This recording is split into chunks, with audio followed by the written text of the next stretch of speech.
Hello மக்களே, அரசியல் பேசலாமா? தமிழக வெற்றி கழகம் உருவான கதையை பற்றி தான் இந்த ஃபுல் வீடியோவில் பார்க்க போகிறோம். சமீபத்தில் 2 வருடங்களாகவே இந்த தமிழக வெற்றி கழகம் தான் அரசியல்லையே ரொம்ப பெருசாக பேசப்பட்டது.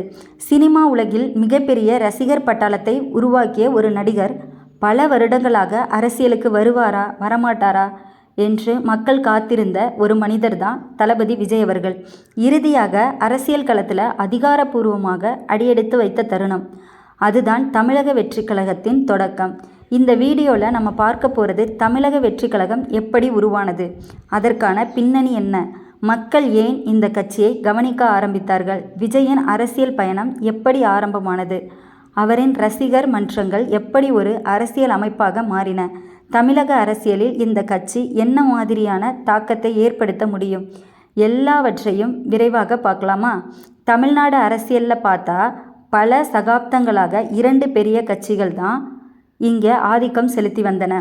ஒரு தலைமுறை முழுக்க அந்த அரசியல் கலாச்சாரத்தை தான் வளர்த்து வந்தது. ஆனால் காலம் மாறியது, சமூக வலைதளங்கள் வளர்ந்தன, இளைஞர்களின் எண்ணங்கள் மாற ஆரம்பித்தது, அரசியலை பார்க்கும் பார்வையும் மாறியது. முன்னாடி மக்கள் கூட்டங்களில் மட்டுமே பேசப்பட்ட அரசியல் இப்போது மொபைல் ஃபோன்களிலும் பேசப்படுகிறது. யூடியூப், இன்ஸ்டாகிராம், ஃபேஸ்புக், எக்ஸ் போன்ற தளங்கள் அரசியல் விவாதங்களை பற்றியே அமைந்தன. இந்த சூழ்நிலையில் தான் சினிமா பிரபலங்களின் அரசியல் தாக்கமும் மீண்டும் அதிகமாக பேசப்பட்டது. தமிழ்நாட்டில் சினிமாவுக்கும் அரசியலுக்கும் இருக்கும் தொடர்பு மிகவும் பழமையானது. அண்ணாதுரை, கருணாநிதி, எம்ஜிஆர், ஜெயலலிதா இவர்கள் அனைவருமே சினிமா மற்றும் அரசியலை இணைத்த பெரிய அரசியல் வரலாற்றின் பகுதிகள்தான். அதனால் ஒரு பெரிய நடிகர் அரசியலுக்கு வருவது தமிழ்நாட்டுக்கு புதிய விஷயமே கிடையாது. ஆனால் ஒவ்வொரு காலத்துக்குமே மக்களின் எதிர்பார்ப்பு வேறுபடும். விஜய் பற்றி பேச ஆரம்பிக்கும் போது அவருடைய ஆரம்ப கால சினிமா பயணத்திலிருந்து தான் நாம் கண்டிப்பாக பேச வேண்டிய அவசியம் இருக்குது. ஒரு இயக்குனரின் மகனாக இருந்தாலுமே தனக்கென ஒரு இடத்தை உருவாக்க அவர் பல வருடங்களாக போராட வேண்டி வந்தது. ஆரம்பத்தில் வந்த பல படங்கள் பெரிய வெற்றியை கண்டிப்பாக கொடுக்கவே இல்லை. சில படங்கள் விமர்சனங்களையும் சந்தித்தன. ஆனால் மெதுவாக அவர் தனது ரசிகர்களை உருவாக்க ஆரம்பித்தார். குடும்ப ரசிகர்கள், இளைஞர்கள், குழந்தைகள் எல்லா தரப்பினரிடமும் அவருக்கு ஆதரவு அதிகரித்தது. சினிமாவில் மட்டுமல்ல, ரசிகர் மன்ற அமைப்புகளிலும் விஜய் தனித்தன்மையை உருவாக்க ஆரம்பித்தார். தமிழ்நாட்டில் ரசிகர் மன்ற கலாச்சாரம் மிகவும் வலுவானது. பல நடிகர்களுக்கு ரசிகர் மன்றங்கள் இருந்தாலும் அவற்றை சமூக சேவைகளுடன் இணைத்து இயக்குவது ஒரு முக்கியமான விஷயம்தானே. விஜய் ரசிகர் மன்றங்கள் பல இடங்களில் இரத்த தானம் செய்தன. மரக்கன்றுகள் நடுதல், வெள்ள நிவாரண உதவிகள், கல்வி உதவிகள், இப்படி பல சமூக பணிகள் மூலம் ரசிகர்கள் அமைப்புகள் செயல்பட்டன. இந்த அமைப்புகள் அரசியல் அமைப்புகளுக்கு ஒத்த ஒரு கட்டமைப்பை பொதுவாக உருவாக்க ஆரம்பித்தன. மாவட்ட பொறுப்பாளர்கள், நகர செயல்பாடுகள், ஒழுங்குபடுத்தப்பட்ட ரசிகர் வலையமைப்பை, இவை அனைத்தும் பின்னர் அரசியல் அமைப்பாக மாறும் அடித்தளமாக பார்க்கப்பட்டது. அதே நேரத்தில் விஜய் நடித்த சில திரைப்படங்களில் அரசியல் வசனங்கள் அதிகமாக பேசப்பட்டன. சமூக நீதி, ஊழல் எதிர்ப்பு, கல்வி, மருத்துவம், அரசு அமைப்புகள் இவை தொடர்பான வசனங்கள் ரசிகர்களுக்கிடையே அதிகமாக வைரலானது. சிலர் அதை சாதாரண சினிமா வசனமாக பார்த்தார்கள், சிலர் அதை அரசியல் சிக்னலாக பார்த்தார்கள். ஒரு கட்டத்தில் விஜய் அரசியலுக்கு வருவாரா என்ற கேள்வி தமிழக அரசியலில் பெரிய விவாதமாக மாறியது. ஒவ்வொரு தேர்தலுக்கு முன்பாகவும் இந்த கேள்வி வந்தது. ஆனால் அவர் நேரடியாக எந்த முடிவையுமே அறிவிக்கவில்லை. இதற்கிடையில் மாணவர்களுக்கு விருது வழங்கிய நிகழ்ச்சியில் பெரிய கவனத்தை பெற்றன. கல்வியில் சிறந்த மதிப்பெண் பெற்ற மாணவர்களை அழைத்து பாராட்டியது, அவர்களுடன் எடுத்த புகைப்படங்கள், அவர்களிடம் பேசிய கருத்துக்கள், இவை எல்லாமே சமூக ஊடகங்களில் பெரிய அளவில் பகிரப்பட்டது. பல அரசியல் விமர்சனங்கள் இது ஒரு சாஃப்ட் பொலிட்டிக்கல் என்ட்ரி எனவும் கூற ஆரம்பித்தார்கள். அதே நேரத்தில் விஜயின் ரசிகர் அடிப்படை மிகவும் வலுவாக இருந்தது. திரைப்பட வெளியீடுகள் திருவிழா போல நடந்தன. கட் அவுட்டுகள், பால் அபிஷேகம், மாநிலம் முழுக்க கொண்டாட்டங்கள், இவை அனைத்தும் ஒரு பெரிய மக்கள் இயக்கத்தை போன்ற தோற்றத்தை உருவாக்கின. ஒரு நடிகரின் ரசிகர் வலையமைப்பு அரசியல் வலிமையாக மாறும் சாத்தியம் பலர் பேச ஆரம்பித்தார்கள். தமிழ்நாடு அரசியலில் இளைஞர்கள் புதிய மாற்றத்தை எதிர்பார்க்கிறார்கள் என்ற கருத்தும் அதிகமாக பேசப்பட்டது. அதன் பின்னர் தமிழக வெற்றி கழகம் என்ற பெயர் அதிகாரப்பூர்வமாக அறிவிக்கப்பட்டது. இந்த அறிவிப்பு வந்தவுடனே சமூக வலைத்தளங்களில் மிகப்பெரிய விவாதம் தொடங்கியது. சிலர் இதை வரவேற்றார்கள், சிலர் சந்தேகத்துடன் பார்த்தார்கள், சிலர் இது தமிழக அரசியலில் பெரிய மாற்றத்தை உருவாக்குமா என்று கேள்வி எழுப்பினார்கள். ஆனால் ஒரு விஷயம் மட்டும் உறுதி, அந்த அறிவிப்பு தமிழ்நாடு முழுக்க கவனத்தை ஈர்த்தது. தமிழக வெற்றி கழகத்தின் பெயரே பலருக்கு ஆர்வத்தை ஏற்படுத்தியது. பிறகு முதல் மாநாடு விக்கிரபாண்டியில் நடந்தது. அது ஒரு சாதாரண அரசியல் கூட்டம் மாதிரி இல்லை. தமிழகத்தில் இருக்கிற பல மாவட்டங்களில் இருந்துமே மக்கள் கூட்டம் கூட்டமாக வந்தாங்க. இளைஞர்கள், பெண்கள், குழந்தைகள், குடும்பமாக வந்தாங்க. எல்லாமே அந்த மாநாட்டில் கலந்து கொண்டாங்க. மாநாட்டில் விஜய் அவங்க பேசும்போது ஆயிரக்கணக்கான லட்சக்கணக்கான மக்கள் ஒரே நேரத்தில் கைத்தட்டி ஆர்ப்பரித்தாங்க. ஒவ்வொரு வார்த்தையுமே விஜய் அன்னைக்கு அந்த மாநாட்டில் பேசினது சமூக வலைதளங்களில் ரொம்ப ட்ரெண்டானுச்சு. இது ட்ரெண்டிங் மட்டும் இல்லை, நிறைய அரசியல்வாதிகள்லாம் விமர்சனங்களை வச்சாங்க. பல விமர்சனங்கள் வந்துச்சு. சினிமாவில் நடித்தா உடனே அரசியலுக்கு வந்துடணுமா, ரசிகர்கள் கூட்டத்தை மட்டுமே வச்சுக்கிட்டு இவர் என்ன ஜெயிச்சிருவாரா, இது தேர்தல் வெற்றியாக மாறுமா, அப்படி இப்படின்னு மாதிரியான கேள்விகள்லாம் எழுந்துச்சு. சமூக வலைத்தளங்களில் மீம்ஸ் வந்தன, டிவி விவாதங்கள்லாம் கடுமையாக விமர்சிக்கப்பட்டாங்க. இதெல்லாம் போக இளைஞர்கள் மத்தியில் டிவிக்கு வேகமாக வளர ஆரம்பிச்சது. பல இடங்களில் விஜயோட பொதுக்கூட்டங்களுக்கு பெரிய மக்கள் கூட்டம் வர ஆரம்பிச்சது. அரசியல் விமர்சனங்கள் ஒரு கேள்வியை எழுப்ப ஆரம்பித்தன. தமிழக அரசியலில் 3வது பெரிய சக்தியாக டிவிக்கே மாறுமா அப்படிங்கிற மாதிரிலாம் சொன்னாங்க. அதுக்கப்புறமே 2வது மாநாடு, கட்சி 2வது மாநாடு இன்னும் பெரிய அளவில் நடத்தப்பட்டது. அந்த மாநாட்டில் விஜய் மக்கள் பிரச்சனை அப்போ தான் மக்கள் பிரச்சனைலாம் பற்றி பேசுகிறாங்க. வேலைவாய்ப்பு, கல்வி, இளைஞர்கள், எதிர்காலம், இந்த விஷயங்கள் அவரது ஸ்பீச்சில் முக்கியமாக இருந்துச்சு. அந்த ஸ்பீச் சமூக வலைதளங்களில் கோடிக்கணக்கான பார்வையாளர்களை இடம்பெற்றது. அப்புறமே நிறைய அரசியல் அழுத்தங்கள்லாம் விஜய்க்கு வர ஆரம்பிச்சது. ஒவ்வொரு ஸ்பீச்சுக்குமே விமர்சனம், ஒவ்வொரு ஸ்டேட்மெண்ட்டுக்குமே எதிர்ப்பு. சில இடங்கள்லாம் அவரது கூட்டங்களுக்கு அனுமதிக்காமல் பிரச்சனைகள்லாம் நிறைய கொடுத்தாங்க. சில அரசியல் கட்சிகள் அவரது வளர்ச்சியை தடுக்க முயன்றார்கள். ஆனால் எல்லா அழுத்தங்களுக்கும் நடுவில் விஜய் அமைதியாகவே இருந்தார். ஆமாம், இப்போ வரைக்குமே எந்த ஊடகங்களையுமே சந்திக்கலை.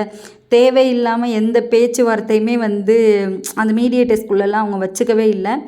அப்புறமே இறுதியாக தேர்தலெலாம் அறிவிக்கப்பட்டது. தமிழகம் முழுவதுமே அரசியல் சூடு பிடிக்க ஆரம்பிச்சிருச்சு. டிவிக்கே முதல் முறையாக பெரிய தேர்தலை சந்திக்க தயாரானது. ஆமாம், இது வரைக்குமே இதுதான் முதல் தேர்தல். வரலாற்றுலேயே ஒரு மாதிரியான பெரிய சம்பவம் தான் அண்ணன் பண்ணது. ரசிகர்கள் வீடு வீடாக பிரச்சாரம் செய்தனர். இளைஞர்கள் சமூக வலைத்தளங்களில் கேம்பெயின் ஆரம்பித்தாங்க. மக்கள் மத்தியில் ஒரு புதிய எக்ஸைட்மெண்ட்டே உருவானது. விஜய் தமிழகம் முழுவதுமே சுற்றுப்பயணம் மேற்கொண்டார். ஒவ்வொரு மாவட்டத்திலுமே பெரிய கூட்டங்களை நடத்தினாங்க. மக்கள் கூட்டம் நாளுக்கு நாள் அதிகரிச்சுக்கிட்டே தான் இருந்தது. அவரது ஸ்பீச் இளைஞர்களிடம் பெரிய தாக்கத்தை ஏற்படுத்தியது. சிலர் அவரை மாற்றத்தின் அடையாளமாகவே பார்க்க ஆரம்பித்தாங்க. தமிழகம் முழுவதுமே மக்கள் வாக்களிக்க வரிசையில் நின்னாங்க. தேர்தல் நாள் அன்னைக்கு எல்லாருமே ஒரே கலர் பேண்ட்டு, ஷர்ட்ஸ்லாம் போட்டிருந்தாங்க. நிறைய பேர் வெளிநாட்டிலேருந்து இங்கே விஜய் அண்ணனுக்காகவே ஓட் போடுறதுக்கு வந்தாங்க. அப்புறமே அந்த நாள் தமிழக அரசியல் வரலாற்றில் முக்கியத்துவம் வாய்ந்த நாளாக கருதப்பட்டது. என்றைக்குன்னா தேர்தல் ஏப்ரல் 27. எல்லாருமே ஒரே கேள்வியோடு தான் காத்திருந்தாங்க, விஜய் என்ன சாதிக்க போகிறார். ஏன்னா இப்போ அவ்வளோ தூரம் ஹைப்பு கொடுத்தாச்சு. சோஷியல் மீடியா ஃபுல்லாகவே விஜயண்ணா தான் ஜெயிப்பாங்க அப்படி இப்படின்னு வருது. ஏன்னா தெரியும், நிறைய அந்த டைம்லலாம் நிறைய இதை அவங்க ஃபேஸ் பண்ணாங்க. அவங்க ஃபேமிலியில் அவங்க டிவோர்ஸ்க்கு அப்ளை பண்ணியிருக்கிறதெல்லாம் வெளியில் இதுக்கு முன்னே எப்போவோ அப்ளை பண்ணது கூட இந்த எலெக்ஷன்ஸ் டைமில் தான் வெளியில் வந்தது. அதுக்கப்புறமே அவங்க பையன் அவங்க கூட இல்லை, அவங்க பொம்பளை பிள்ளையுமே வெளியில் ஹாஸ்டலில் தங்கியிருக்காங்க, அப்படி இப்படின்னு தேவையில்லை. அது இல்லாமல் கரூர் விஷயம்லாம் ரொம்ப பெருசாக பேசப்பட்டது. இது ஜனநாயக பட ஷூட்டிங்காக இதாகிடுச்சு, விஜயண்ணா மேலே தான் தப்பு, அப்படி இப்படின்னு அது உள்ளே நம்ம டீப்பாக போக தேவையில்லை. இந்த மாதிரி பல விமர்சனங்கள் வந்தது. அப்புறம் பனையூர்லேயே பதுங்கியிருக்காங்க, பனையூர் பண்ணையார், அப்படி இப்படின்ட்டு நிறைய வந்துச்சு. எல்லாத்தையுமே ஃபேஸ் பண்ணி ஆனால் எதுக்குமே விஜயண்ணா டேரெக்டாக பதில் சொல்லவே இல்லை. கரூர் விஷயத்துக்கு மட்டும்தான் சின்னதாக ஒரு வீடியோ கிளிப்ஸ்லாம் ஒன்று போட்டாங்க. மற்றபடி பெருசாக வேறு எதுக்குமே ரியாக்ட் பண்ணிக்கவே இல்லை, அமைதியாக இருந்தாங்க.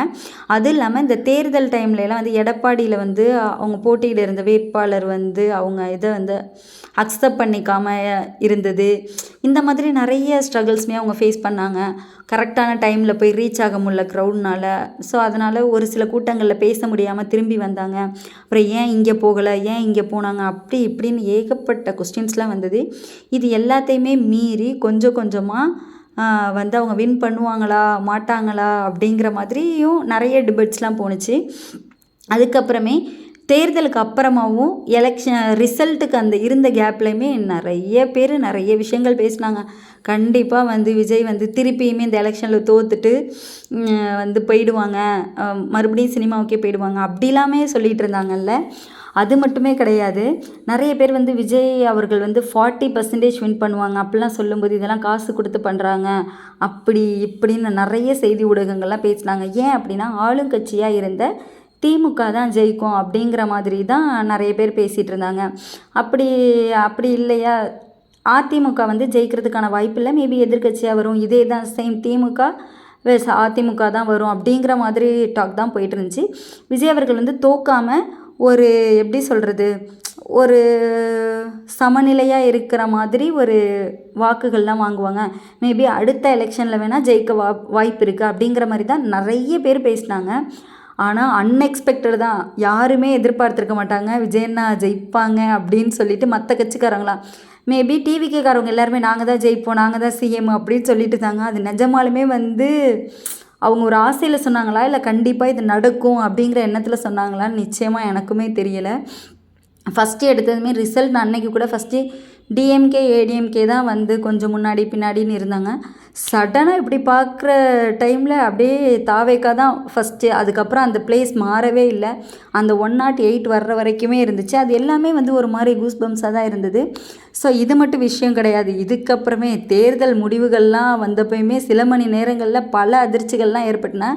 பல இடங்களில் வந்து டிவிக்கே தான் முன்னிலையில் இருந்துச்சு. அரசியல் உலகமே அதிர்ச்சி அடைஞ்சிச்சு, இளைஞர்கள் எல்லாருமே கொண்டாட ஆரம்பித்தாங்க. தமிழக வெற்றிக் கழகம் பெரிய வெற்றியை வந்து பதிவு செஞ்சாங்க. உண்மையாக 2 வருஷம்தான் ஆச்சு, அவங்களால முடிஞ்ச எஃபர்ட் போட்டாங்க. நிறைய கிரிட்டிசைஸ் பண்ணப்பட்டாங்க.